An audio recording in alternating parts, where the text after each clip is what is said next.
ഇപ്പോൾ സാറ് പറഞ്ഞു കഴിഞ്ഞല്ലോ. അപ്പോൾ നമ്മളിവിടെ ഇത് കുടിവെള്ളമാണ് കേട്ടോ. ഈ കുടിവെള്ളം നമ്മൾ 3 ഗ്ലാസ്സിലേക്ക് എടുക്കുക. ഒരു ഗ്ലാസ്,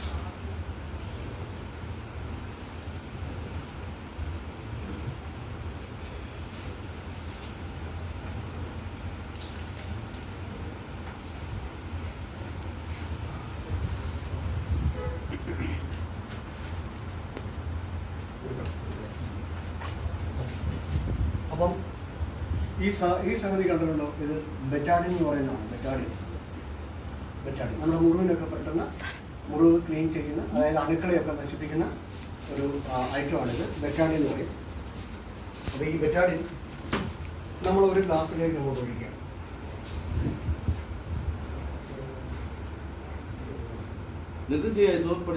കേട്ടോ, ഒരു ഗ്ലാസ്സിലേക്ക് നമ്മൾ ഒഴിച്ചു.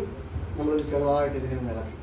അപ്പം ആക്ച്വലി ഇത് സംഭവിക്കുന്നത് എന്താണെന്ന് ചോദിച്ചാൽ, നമ്മൾ ഈ വെളിയിൽ നിന്ന് ഭക്ഷണം മേടിച്ച് കഴിക്കുമ്പോൾ നമ്മുടെ വയറ്റിലേക്ക് ഈ കെമിക്കൽസ് മുഴുവൻ ചെല്ലുമ്പോൾ അതിൻ്റെ ഒരു ഉദാഹരണം അവിടെ കാണിക്കുന്നത്. അപ്പോൾ ഇത് ബെറ്റാഡിൻ ഒഴിച്ചു. ഇതൊരു കെമിക്കലാണ്. ഇതിനകത്ത് ഒഴിച്ച് അത് മിക്സ് ചെയ്തു. അത് കഴിഞ്ഞതിന് ശേഷം നമ്മുടെ ശരീരം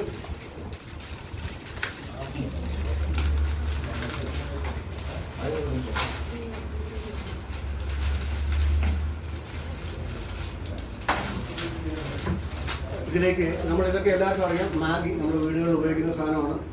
ഇത് നല്ലതാണെന്ന് പറഞ്ഞാൽ പിള്ളേർക്ക് കൊടുക്കുന്നത്. പക്ഷേ യഥാർത്ഥത്തിൽ ഇത് നല്ല ഭക്ഷണമല്ല. പിന്നെ പെട്ടെന്ന് പിള്ളേരെ കളിപ്പിക്കാൻ രാവിലെ സ്കൂളിൽ പോകുമ്പോൾ പെട്ടെന്ന് ചാടിക്കയറി ഒരു സംഗതി ഉണ്ടാക്കി നമുക്ക് കൊടുക്കാം എന്നുള്ളതല്ലാതെ ഇത് ഗുണത്തേക്കാളേറെ കുട്ടികൾക്ക് ദോഷം ചെയ്യുന്ന ഒരു സംഭവമാണ്. ഇത് പബ്ലിസിറ്റി കൊടുക്കുകയും ചെയ്യുന്നു. അമേരിക്കയിൽ ഓടി വരും. അപ്പം ഇത് നമുക്ക് ഇതിനകത്തേക്കൊന്ന് ഇട്ടാൽ പെട്ടെന്ന് തന്നെ ഇത് നമ്മളൊന്ന് ഇളക്കുക. ഇത് നമ്മളൊന്ന് ഇളക്കി. അപ്പം നമ്മുടെ ശരീരത്തിൻ്റെ ഉള്ളിലേക്ക് ചെല്ലുമ്പോൾ, ഈ കെമിക്കൽസ് ചെല്ലുമ്പോൾ നമ്മളുടെ ശരീരത്തിനകത്തുള്ള ഓർഗൻസ് മറ്റുള്ള കാര്യങ്ങളൊക്കെ ഈ കെമിക്കൽ ഒബ്സർവ് ചെയ്യും. അപ്പോൾ ഇതിൻ്റെ കളർ എന്ന് പറയുന്നത് എന്തിനാണ്? പ്യുവർ ആണോ? കളറിന് വ്യത്യാസം വന്നു. ഇതിൻ്റെ കളറുണ്ടോ?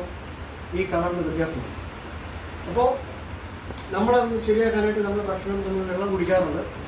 പക്ഷെ വെള്ളം കുടിച്ചാൽ ഇതിൻ്റെ കളർ പോവോ? വെള്ളം കുടിച്ചാൽ നമ്മുടെ ഈ കെമിക്കൽ അടങ്ങിയിരിക്കുന്ന നമ്മളുടെ ഈ ഓർഗൻസിന് പ്രത്യേകിച്ച് വ്യത്യാസങ്ങളൊന്നും വരത്തില്ല. ആ കളർ അതുപോലെ തന്നെ. അപ്പോൾ സാധാരണ നോർമൽ വെള്ളത്തിൽ ഒരു കാരണവശാലും ഈ കളറിന് വ്യത്യാസം വരത്തില്ല. അപ്പോൾ ഈ കളർ അതുപോലെ തന്നെയാണ്. എന്നാൽ